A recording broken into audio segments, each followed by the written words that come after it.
all of this, mentorship and how important it is, we kind of want to walk through the steps to get into med school, the challenges of med school, the myths that there is, the problems that exist, and why we created the solution that we had. Before we do that, I want to see if we can get a little interactive, no pressure. If you guys want to put in the chat, what are some of the things you guys think are important to getting into med school? What are the important steps that you guys need to take?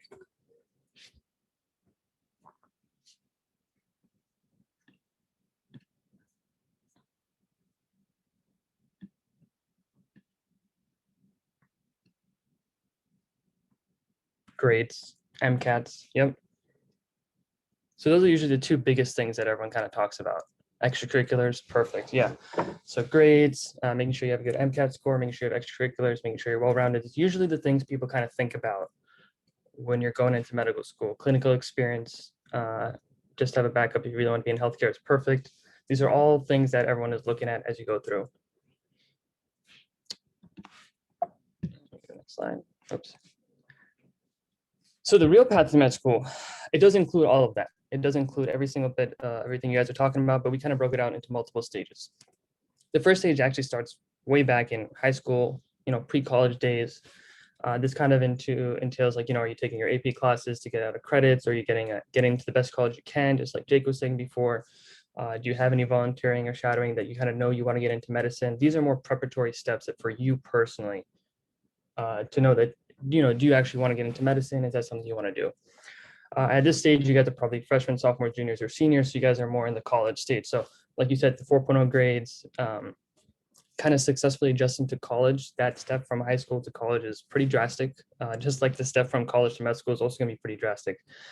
Making sure you guys have that MCAT score, leadership, research, attending open houses, standing out. There's a lot of different things that are in play. Making sure you have the 520 MCAT, everything that's kind of been at the surface of your application is there, but there's a lot of other things in play as well. And a lot of these, students kind of go into places like Reddit, SDN.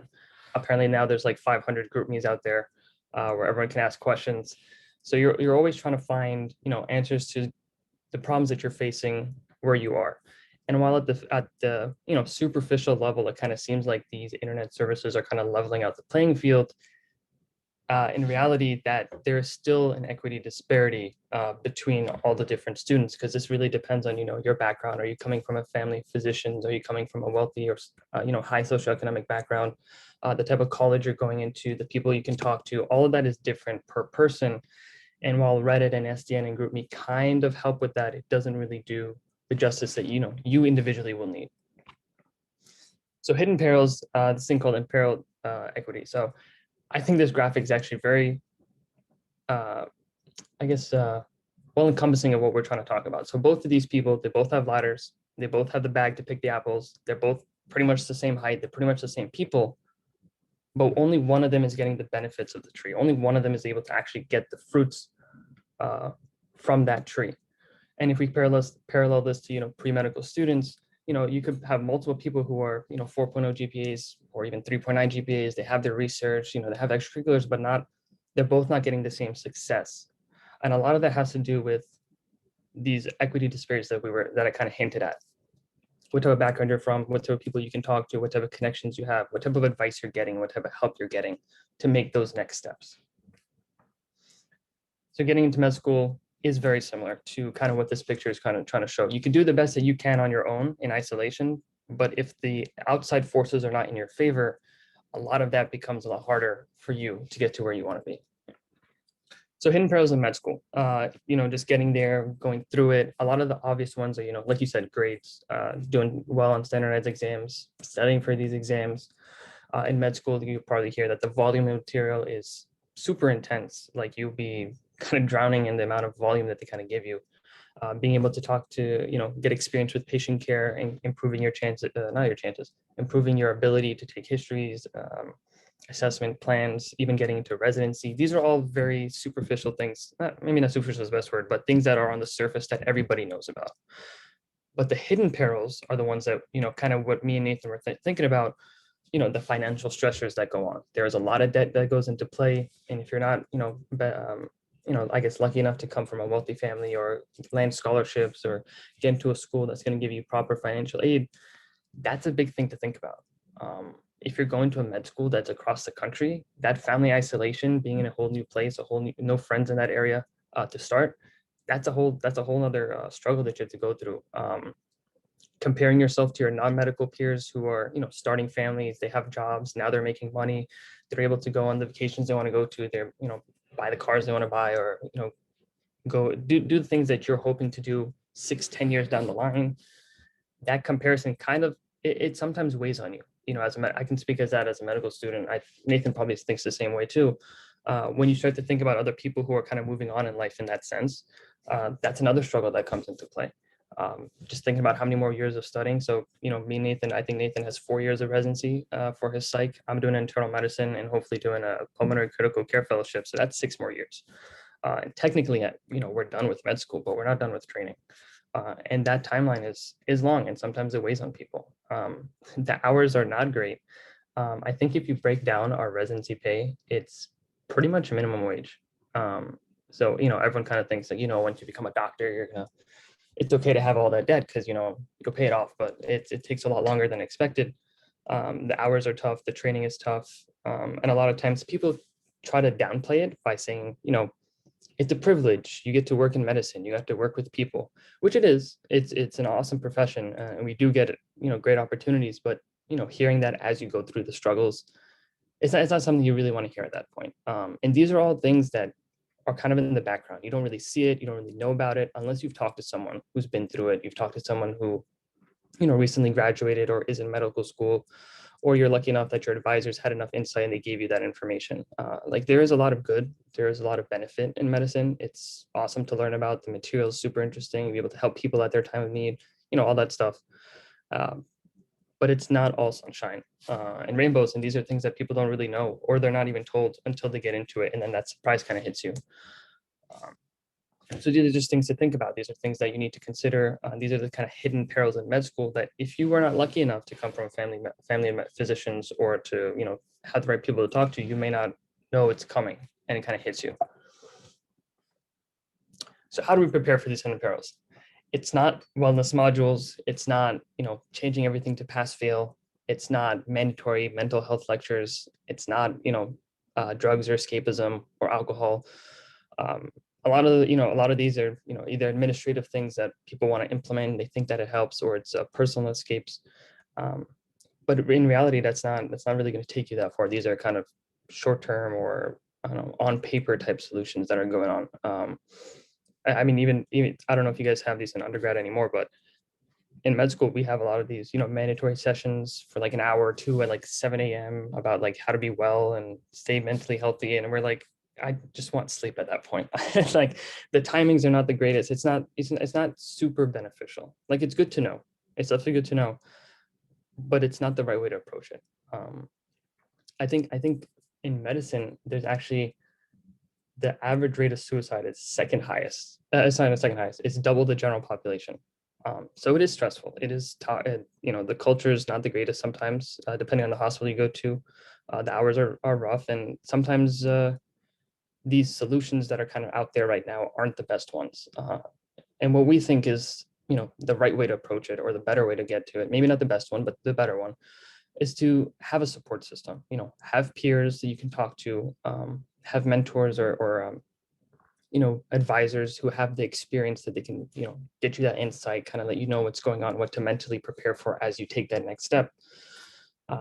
Having those social connections. Humans by nature, we're kind of just social creatures, right? So we want to be able to talk to people, hang out with people, and then just people who you can relate to and who will empathize with what you're doing and kind of the struggles that you're going with, and won't try to downplay it by saying, but you're in medicine, it's a privilege. You're going to be making 400,000 or whatever it is. I mean, at that point, when you're going through how hard it is, that's not the important stuff. The important stuff is, do you have that support? Do you have the guidance? Are you taking the right steps even to get to where you want to go? Because we all have our own individual goals, right? So Nathan wants to do psychiatry. I can't see myself doing that, but I can see myself, doing pulmonary critical care. Someone else can see themselves doing orthopedics. Someone else can see themselves doing hospital administration, outpatient, inpatient. There's all different types of paths, and being able to get there, we think is best served by being surrounded by people who can support you through that.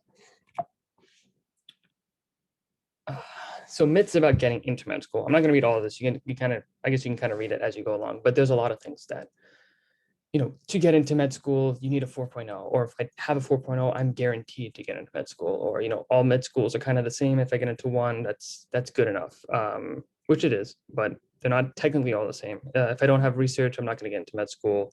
If I have a non-science degree, I'm at a disadvantage. The only important parts are my GPA and my MCAT. If I have that, then I'm good. Taking a gap year is rare. It's not something people want to see. So these are all things that I think a lot of pre-meds that we've noticed while we were running, kind of our programs, where these are things that a lot of pre-meds were thinking about, and they were kind of confused or believed to be true. And a lot of this, I think pretty much everything on this slide is basically false. You don't need that 4.0.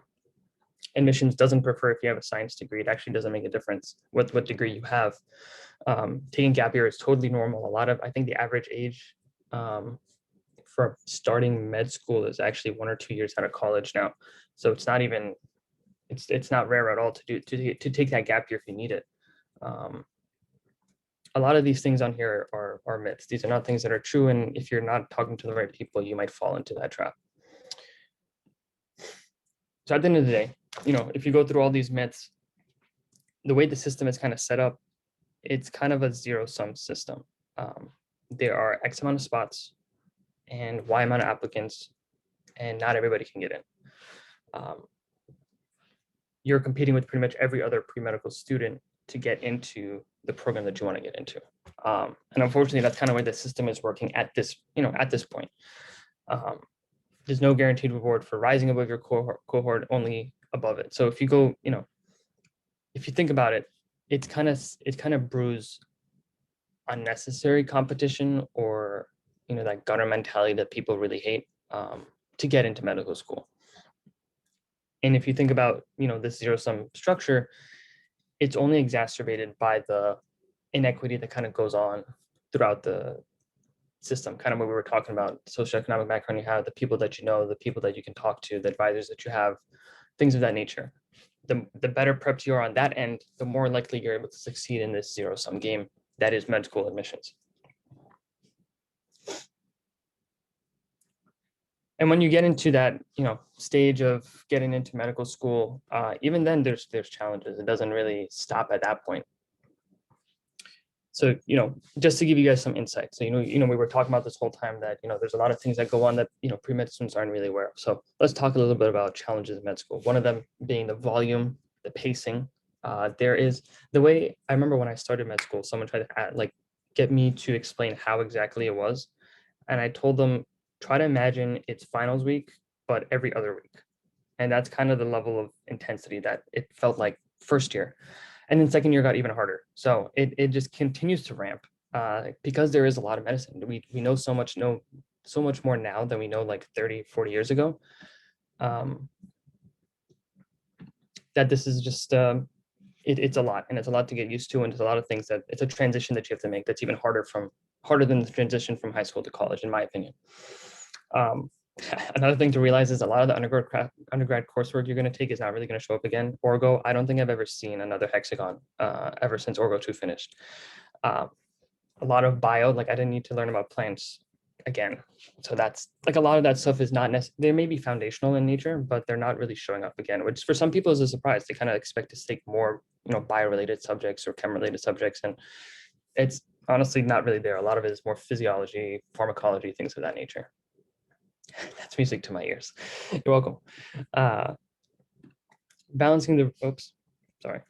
I don't want to go through all of it just so I can save some time, but you guys can read it. Again, there's financial stress that kind of comes into play, balancing mental and physical health throughout all of these, challenges that go on. A lot of this stuff is important. A lot of things you don't really see, and a lot of things that, for myself personally, I kind of learned as I went through medical school. I was kind of told about it, but not to the level that I actually experienced it, if that makes sense. And, kind of Jake was kind of talking about this in his speech, making sure that you have the most efficient learning style, make sure you know how you learn best, working smarter, not harder, things of that nature. All right, so what do we do about this zero-sum game? So I kind of mentioned before that we were going to talk about what the path to med school is about, what the problems we saw in it, what are the myths in there, what are the challenges in there, and kind of what the solution, or what we think is the solution for this. And, short of, restructuring the entire system, the best thing that we think can happen is to find someone that you can talk to help you through that. So we talked about how the system itself kind of widens the equity disparity that goes on. The more people you know, or the better you're doing, the better school you go into, the better chances you have of getting into medical school. Oops. How do I go back? There we go. But what we think is to narrow that equity, to put everyone as much as on a level playing field as you can. The best thing you can do is to connect with people who have successfully been through and conquered the process that you are now facing. So in other words, that's a mentor. That's someone who can tell you exactly what you need to know, who's experienced the same struggles that you have. Because a lot of the times, we have our HPO advisors, at least at Rutgers it's called HPO, and they have advice, but they haven't really been through the system. So they kind of see things from an outside perspective. But someone who's gone through applications, who has gone through struggling to get their GPA up higher, the struggle to replace their GPA with a high MCAT, who couldn't find shadowing or couldn't find extracurricular clinical experience, but was able to get it. Those are the people that are going to give you the best advice. Those are the people who are going to give you advice that caters to what you actually need. The thing I like to say is that everyone is kind of unique, right? Everyone has their own situations. You have a different background, you have a different GPA, MCAT, extracurriculars, future goals, things of that nature. So no one's really going to have the same thing that you have, but there are some people who are close enough, and those are the people that you want to talk to. So when you want to get a mentor, you want to be able to find the right one, and it's kind of a different approach than just finding that random Joe or finding that random website that gets you some Ivy League advisor who can help you out. And for us, that leans on crowdsourcing. So if you think about Uber, they wanted to think of a way that for everyone to get a driver, right? They wanted to make sure that no one, if anyone needs to get somewhere, you could find someone and you can get to where you need to be. We're kind of thinking we should be able to crowdsource mentoring. We shouldn't have only the top of the notch students be able to give advice, because even at that point, you're not really resonating with the people who are struggling. That 4.0 student is not going to be able to resonate with that person with a 2.9 trying to bring it up. That person who hasn't really had to struggle during studying is not going to be able to relate to that person who just started medicine and doesn't really know what they're doing. But the only difference is you can't have a random Joe drive you to med school. You can have a random Joe bring you from A to B, but you need the right person to take you through life. And for us, we think that means customizing the mentor that you get, individualizing that experience and getting through it. So beyond the expert authority. So what we usually think we need is we need a professor, we need an Ivy League advisor, we need a Harvard med student to tell us what we need to do. But really we need someone exactly like us. Like I said, everyone has their own unique struggle, everyone has a unique situation. And while nobody may really have the exact same experience, there are people who are close enough. There are people who have gone through that, like very similar situations to you. And those are the people that you need to talk to. And those are the people we want to get people to talk to. So intelligent crowdsourcing. So kind of going through that same experience, Grogu, Baby Yoda, his figure was the Mandalorian. Like that's the person who kind of helped him. For Hercules, that was Danny DeVito. Phil, like if you try to switch these two around, it doesn't really work. Everybody has someone particular or someone more specific to them. And if you can find that, that's what's going to get you further than anything else. I think I'm taking a little too long now. So I'm going to actually hand this off to Nathan. And we're going to talk about who we are, what our solution is, and why we did it. Who is Phil? So Nathan, just to answer Tarun's question, Ali is represented by Little Go Guy. So, all right.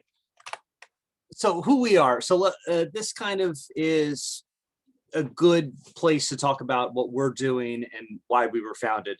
I think y'all can see the need in change in the system. It really is a toxic system, and people don't recognize how toxic it is.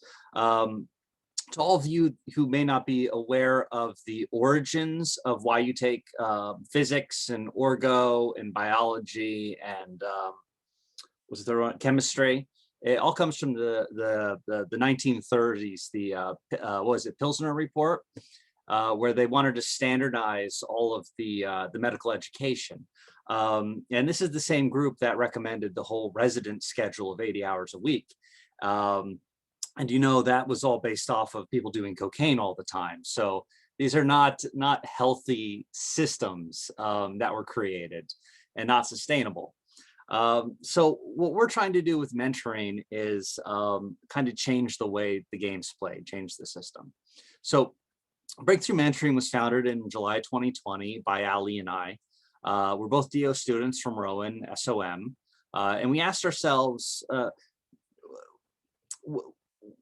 what is wrong with pre-medical education, and what would have been an helpful alternative to all the noise that's out there, and how can we draw upon proven traditions while leveraging new technology, and then how do we promote equity in medicine? Because as you see, equity is a great problem that we are facing in medicine, and it's really unrecognized. Next slide. So we believe intelligent crowdsourcing is the solution. It empowers mentoring, it improves equity, and there's a lot more in play than just getting any random mentor when you engage with intelligent crowdsourcing. For us, we don't promise to match you with the smartest and most distinguished mentor out there. I think a lot of people want that. They go out and they seek the Ivy League student, but who they should be seeking is the student who has been through similar experiences to what they're facing right now. By finding somebody like that, you can get really, really excellent advice about how to get yourself into medical school. And it's probably what you need more than anything. And it doesn't reinforce that gunner or zero-sum mentality that really makes a mess of everything right now. So what we do is we approach things from a biopsychosocial perspective. We look for people who reflect who you are, the struggles that you're going through presently, the path that you took to get to where you are right now, and the future that you're planning for yourself. Your future plans for medical school are also taken into consideration, even knowing that they change pretty frequently. I know a lot of people who plan to be OBGYNs or pediatricians who got into that OBGYN or pediatrician rotation, and they were like, hell no, let me do anything other than this. So knowing that, even that your mentor has experienced themselves, they know that your plans could change. And the way we match people and the way we've done this in intelligent crowdsourcing is we've created a really detailed biopsychosocial 98-point application, which creates a whole personality and motivational and aspirational profile for each mentee. And we put our mentors through the same application. Farida, you went through the program, right? A while ago? I did, yeah. Were you in the fall or the winter group? I think fall.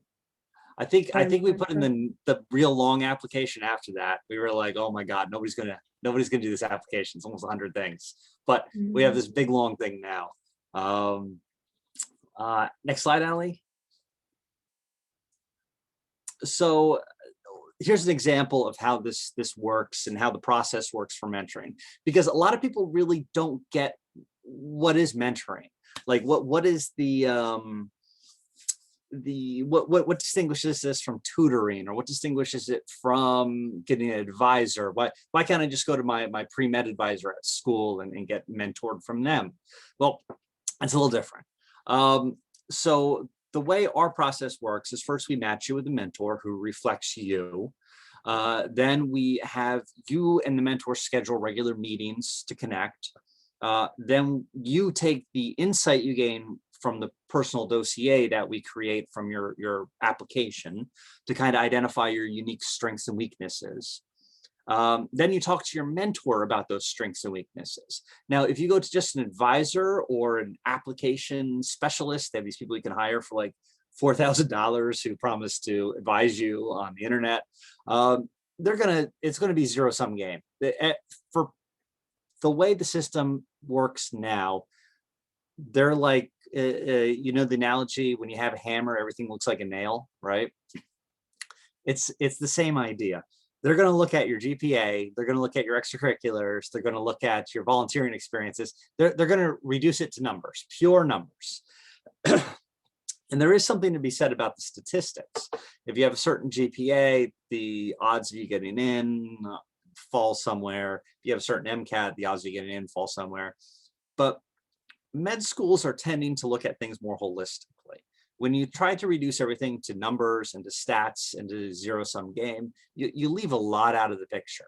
And you really, you really promote the disparity and equity that currently exists in the system. And med schools are starting to identify that and see that. If you come from a disadvantaged background or from certain areas which don't have strong academic programs, like if you grew up in the middle of Camden, it's going to be way different than if you grew up in an affluent area in North Jersey. And you can't use the same metrics for everybody. It's just not fair. And they're starting to see that. So using your personal dossier, using your mentor, you can start to highlight with them your strengths and weaknesses and your unique characteristics. Then we encourage you to go to our mentoring roadmap, which identifies major milestones that you have to hit to make yourself a competitive applicant. We have something new called BreakThru Bites we just put in, which are daily aspirational, inspirational, and actionable activities, things for you to do to stay motivated. And then we encourage you to go onto the website and post regular updates about your progress, about your challenges, because that, one, that helps humanize the whole process, and two, it's a great way to connect with other pre-meds and med students and mentors and get good advice. And so that's kind of how the mentoring process works. Next slide. So this just kind of goes into our development. So we started July 2020. We created the website, the mission, the vision, the goals, and this was kind of born out of the. Ali talked about the hidden perils of med school. These are very common. These hidden perils of med school, we all deal with them, and we all wish that there was a better system in place for getting advice for how to deal with them or preparing us for them. And so when we created this, we were like, how can we create a system which creates better med students, more resilient med students who feel like they have more support, who just don't get wellness modules as a solution to all their problems. And so that was our motivation for creating this mentoring program. So we started this in July. We had lots of conversations where we're like, are you still working on the website? Shouldn't you be studying for boards? Boards are in like 2 weeks. Shouldn't you be doing that? We both passed boards. We both did very well on our boards.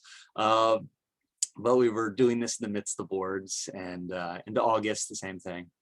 Now in August and September, we expanded the website, and due to the pandemic, a lot of things have been moved online. So a lot of things were virtual this year, which gave us a lot of opportunity to have more flexibility with working and developing this, which was nice. We welcomed our first group of interns over the summer. We started a second mentoring cohort, and I have to say, both cohorts, they filled up like within days of us announcing it. It was so fast. It was a real testament to the need of something like this, how mentoring really resonated, I think, with the pre-medical students going through the process right now. In the fall, we began expanding. We started a high school program for students who are interested in pre-health or pre-med. We started we call it the pre-medical preparation certification, and it's 30 lessons about everything from professionalism to pre-med classes in college. Just stuff that would have been really helpful before your freshman year, before you have to learn it while you're going through the process. And major pitfalls like professionalism. Professionalism keeps more students out of med school than people would believe. Like posting really dumb things on social media really gets you into a lot of trouble. And when you're a high school student, you may not really recognize that. But admissions committees do go back and they look at your social media, and they go way back, and they really flag people or kick people out based off of that. There's some famous cases if you want to look them up. There was a resident that recently lost 2 residencies because of stuff she had posted like 10 years ago. So So if anybody has social media right now, I would definitely, after this conference, take a look at them and make sure you don't have anything too scary on it. Then we set up a third cohort during the winter. We had a major tech upgrade. The site runs a whole lot faster than it did. It also enables us to deliver these courses in a little more streamlined manner. And then this year we started, we still have free mentoring, but we started a paid option for our mentoring too. We are starting a course called Careers in Medicine, which there's a lot of emphasis on things like becoming a nurse practitioner, becoming different types of physicians, but there's not a big emphasis on like, what is a billing and coding specialist? How do you become a department director for surgery? How do you go into environmental services? How do you get into a career in the research lab in a hospital? Things like that. So we're going to interview all these different careers in medicine, which may not be physician related, and give people insight into them and how to get there and what it pays and so on and so on. Because I think a lot of people, they find that physician might not be right for them, but they want to do something in healthcare. All right, next slide. Bottlenecks, growth restraints. So talking about the business side of it, like what are the challenges we're facing right now? Our biggest challenges are really in three areas: education, scaling, and publicity. We are having a difficulty with letting people know like what is mentoring. How does that differ from advising? How does that differ from tutoring or other services that you get? More participants on the website, more sharing of the website, just getting the name, getting the word out there about what it is, and more like thought leaders to help promote mentoring renaissance. We need more leaders in the space to be on the website, share the website, and try to engage in this mentoring network. Next slide. So our mentors are really highly motivated students. We do have a paid mentoring option. So our mentoring is divided into paid, free, and self-initiated. So mentors are reimbursed up to $200. For 6 months of mentoring, it's $300. And we do reimburse our mentors up to $200 for their time. However, a lot of mentors also do it for free. We have 1 month cohorts going on where they just mentor for free. And self-initiated is where students find their own mentor, and that's free also on the website. They get volunteering hours, they get touch hours if you're a DO student, and so it's there's a lot of motivation to give back, and not just for reimbursement. Next slide. So future breakthrough. We would like students, medical students in every school across the country. Right now we're really pretty solid in the tri-state area and in the Northeast. We would like pre-medical mentoring chapters in every college, the BreakThru Mentoring Society. We'd like ambassadors in every college. And if anybody's interested in being an ambassador, just reach out to us. We enter into influencers online to spread the word about mentoring. And we're always interested in expanding our courses. And we have a book coming out in the spring, which people can download. Next slide. So we want you, hit the button for breakthrough. Next slide. So how to get involved as a breakthrough thought leader. I know, create an account, accounts are free. Fill out your profile as completely as possible. Post regularly with updates. I think posting regularly is really, really important on the website, just to show your progress, and so you can reflect also on your journey, which will be helpful when you go into your interviews for med school. And it also establishes you in a professional social network, so people can look you up on BreakThru, and it's not like something like Instagram where it's a bunch of vacation pictures or something. It's a professional journey. Post your advice, post insights, inspirations, things you learn to help other students. Become a medical school mentor yourself when you get into medical school. Share your posts on social media, share BreakThru with friends, sign up for our mentoring or premium membership to help us fund the site. Follow us on @PBThru on Twitter, Instagram, Facebook. And if you have any questions, email us on BreakThru@pbthru.com. And I think that's it. Next slide. That's it. Okay. So that brings us to the end of our talk on kind of the perils of med school and the issues of equity and our journey of creating this mentoring network. We'd like to open it up for Q&A. If you want to type any or ask us directly, go for it.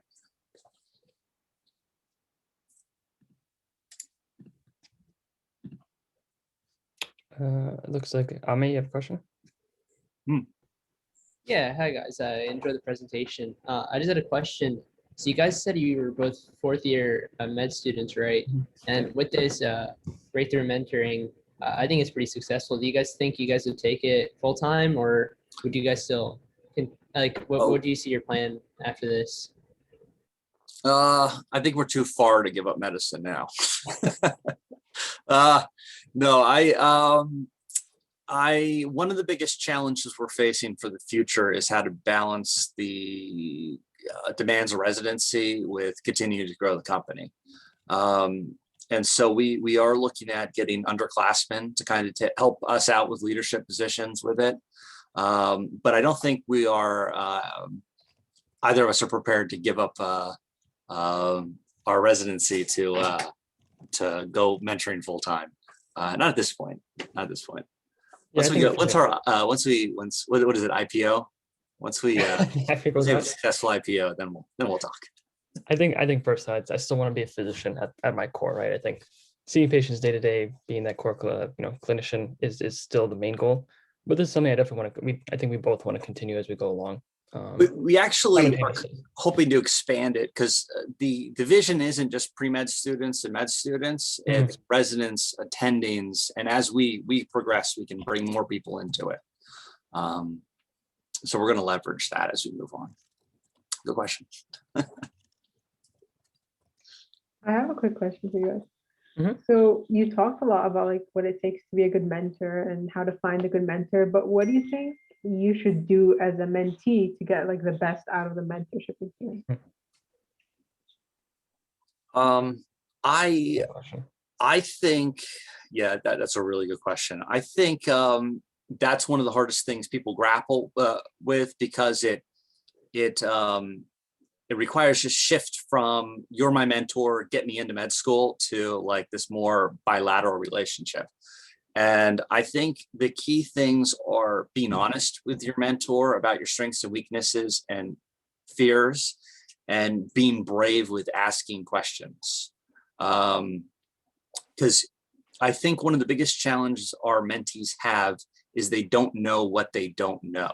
Like they don't know the questions to ask yet, or the best questions to ask yet. And being a good mentee, I think, is just, communicating, getting that relationship and getting comfortable. And even asking your mentor, what should I be asking about is a great question. Ali, what's your take? Yeah, I think I agree with all that. I think that's an excellent question. A lot of times, like Nathan was saying, you don't really know what you need to know. You don't know what you don't know. And even through med school, I still don't know what I don't know. Yeah. But the best thing you could do is try to be honest with them and try to be like, hey, this is where I am. This is where I want to go. I know that you did this or you got to this point. How did you get there? Like, what did you do? What advice do you have for me? And like kind of stay updated with them. Don't make it like a one-time thing. Like, oh, I need you to check my resume and that's it. It's more of a, as long as this is a mentor that's open to a longitudinal relationship, keeping tabs with them, give them updates, be like, oh, this is where I've gotten. Thank you for helping me out with this. I have a question on this, now that I started med school, what do I do? Blah, blah, blah. So I think trying to have the mentality that this isn't a one-time thing is also big. These are people that they want to help you. The reason they're going to help you in the first place is because they want to see you succeed. They want to see you get through the obstacles that they already overcame without having to go through the same struggle. So if you tell them like, hey, look, my GPA is not good and I want to get into med school, what do I do? They're not going to be like, oh, this is a dumb little pre-med. They're not going to say that. That's not on the top of their head. They're going to be like, oh, I had that. Like I did that too. This is what I did. This is what you should do. Let me know if that works. So I think a lot of that is being honest and not being scared to ask questions. And that's another advantage doing intelligent crowdsourcing, because you probably have been matched with a mentor who also had a low GPA. and they overcame it and got into med school. So the strategies are proven, they work. Awesome question. Very good. Thank you. Yeah, I noticed when I was actually like in the program, you guys asked about like GPA and experiences and stuff and matched with a mentor who like actually had similar experiences. So yeah, it definitely works. Yeah, even for us, like it's not just because we're in finishing med school doesn't mean that we also don't need someone to guide us. Like we can't just go to some random hospitalist and be like, hey, we started breakthrough mentoring. How do we balance that with the residency? They're not gonna know. Like that's not something they've done. But if we do find someone like for Nathan, he got an MBA, right? Maybe he wants to talk to a physician that has an MBA. Be like, hey, what do you do with it? Like, what are the advantages of having one? How can I make this more of impactful for my patients and my my peers? It doesn't stop with being a pre-med, it doesn't stop with being a med student, it doesn't even stop with being a resident, honestly. That every step there's going to be someone that can take you to that next level. We can take maybe one more question, or if not, then we can be good. We have like a minute left. Anyone else has any questions? If not, we can wrap it up. All right, I think, yeah, we're good. Thank you guys. This was great. I'm so glad you guys were able to come and like give the speech. Like ever since I did the program, I was like, this is really cool. Like, why do not like more people know about this? But yeah, it was great. And again, like they mentioned, if anyone has any questions, you can email them. The email is in the chat. And so right now we have, in terms of the conference, a break, I believe a 30-minute break until 12. And then after that, we have our second keynote speaker, Dr. Nakvi. So yeah, we will probably have people in the main room if you have any questions as well. If not, you can also reference the booklet. But yeah, thank you guys once again. It was great having you here. Thanks for having us. Oh, and we also, if you go to our website, we have an interview practice session. So if anybody wants to practice their interview skills on the 15th, Monday, ooh, it's coming up soon. So hope to see you there. And thank you so much for having us. It was awesome to talk with everyone. I put my email in the chat if anyone wants to reach out personally. And I also put our main one in there if you just have general questions. But if you have any questions about being a pre-med or going through med school or anything like that, I'm happy to help. I think Nathan is as well. So yeah, you're all put mine in right now.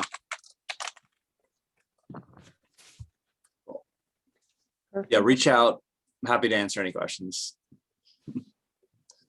Thank you guys. I'll save the emails too. So if anyone like loses them, you can contact me and I'll get them out. But yeah, feel free to go on a break. I know it's been a while, and we'll see you guys again at 12. Have a good one. Everybody.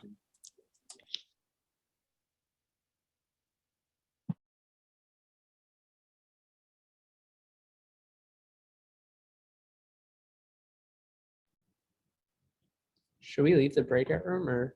Yeah, I think we can. Yeah, we're not going to use it anymore for now. Okay.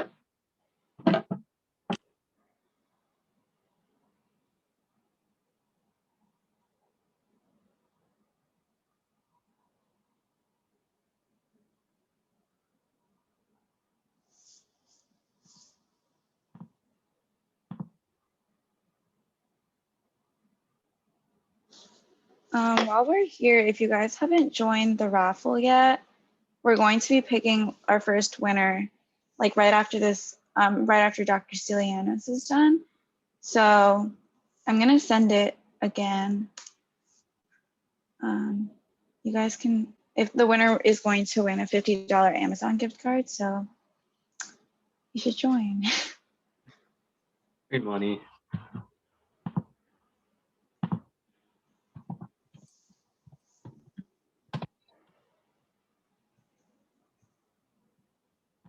Who's the Cody?